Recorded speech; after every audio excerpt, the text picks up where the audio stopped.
Assalamualaikum warahmatullahi wabarakatuh dan selamat pagi kepada semua anak didik 3 Hijrah. Hai, dah lama kita tak bersiaran. So, hari ini cikgu akan mempelajari tajuk baharu iaitu ketumpatan. Untuk lebih lanjut, anak-anak boleh merujuk buku teks Sains muka surat 96 hingga 98. Anak didik sekarang merujuk buku teks muka surat 96 bertajuk Timbul dan Tenggelam. Objek atau bahan di sekeliling kita ada yang boleh timbul di permukaan air dan ada yang boleh tenggelam di dasar air. Apakah objek yang boleh timbul dan tenggelam? Bolehkah anak didik mengenal pasti bahan yang tenggelam dan timbul di dalam rajah tersebut? Ya, bagus. Batu tenggelam, manakala ranting pula timbul. Mengapa ya? Bagi menjawab soalan tadi, anak didik boleh merujuk buku teks muka surat 98, iaitu ketumpatan.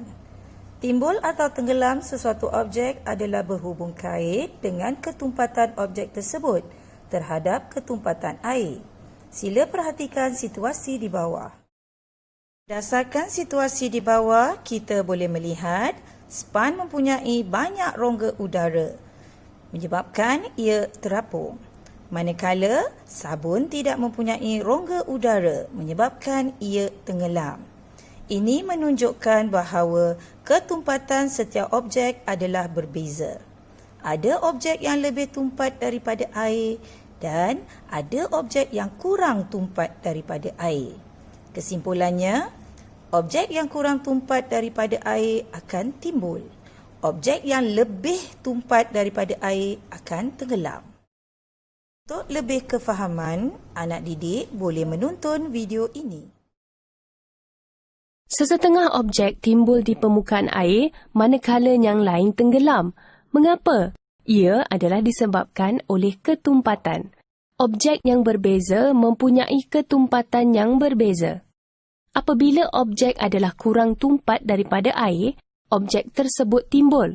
Contoh-contoh ialah plastik, kayu dan gabus. Apabila objek adalah lebih tumpat daripada air, objek tersebut tenggelam. Contoh-contoh ialah logam, kaca dan tanah liat.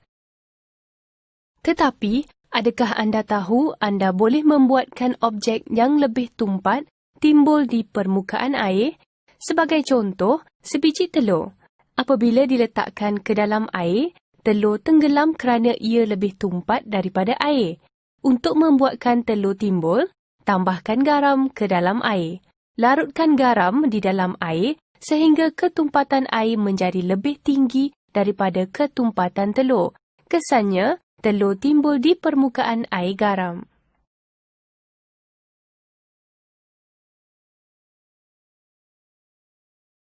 Prinsip ketumpatan boleh diaplikasi dalam kehidupan seharian kita. Lihat kanak-kanak ini. Mereka berenang dengan selamat di dalam air dengan menggunakan pelampung dan jaket keselamatan. Udara di dalam pelampung dan jaket keselamatan menyebabkan pelampung dan jaket keselamatan menjadi kurang tumpat daripada air. Oleh itu, kedua-duanya timbul. Kapal timbul di permukaan air walaupun ia diperbuat daripada besi kerana udara di dalam kapal menjadikannya kurang tumpat daripada air. Sauh yang juga diperbuat daripada besi tenggelam di dalam air kerana ia lebih tumpat. Sangka ternakan ikan dipasang dengan pelampung untuk menjadikan sangka kurang tumpat daripada air. Oleh itu, ia timbul di permukaan air. Baiklah anak didik sekalian, sudahkah anda menonton klip video tadi? Untuk lebih kefahaman, cikgu akan menjalankan satu eksperimen khas untuk anak-anak. Untuk menjalankan eksperimen ini, cikgu mempunyai beberapa bahan di atas meja, seperti mangkuk plastik, sehelai daun, sebiji batu, pensel kayu, marker pen, kunci, penutup botol, gunting besi, sudu besi dan polistiren berbentuk bunga. Eksperimen ini akan menguji bahan tersebut sama ada tumpat atau kurang tumpat. Cikgu akan masukkan alatan seperti mangkuk plastik, kunci,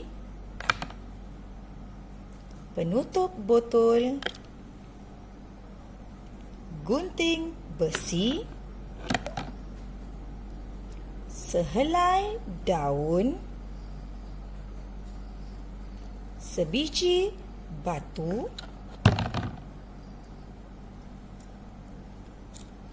polistiren berbentuk bunga,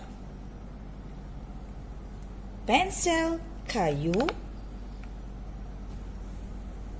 sudu besi dan akhir sekali marker pen. Bolehkah anak didik mengelaskan bahan-bahan sama ada tumpat atau kurang tumpat?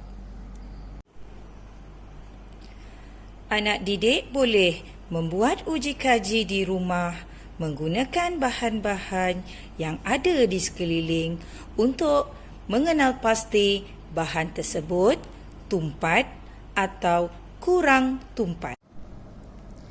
Untuk selanjutnya, anak didik bolehlah merujuk modul latihan sains yang diberi untuk lebih kefahaman. Soalan 1 dan soalan 2. Sehingga bertemu di lain tajuk, cikgu harapkan anak didik sekalian dapat menyiapkan dan respon latihan yang diberi. Selamat belajar semua.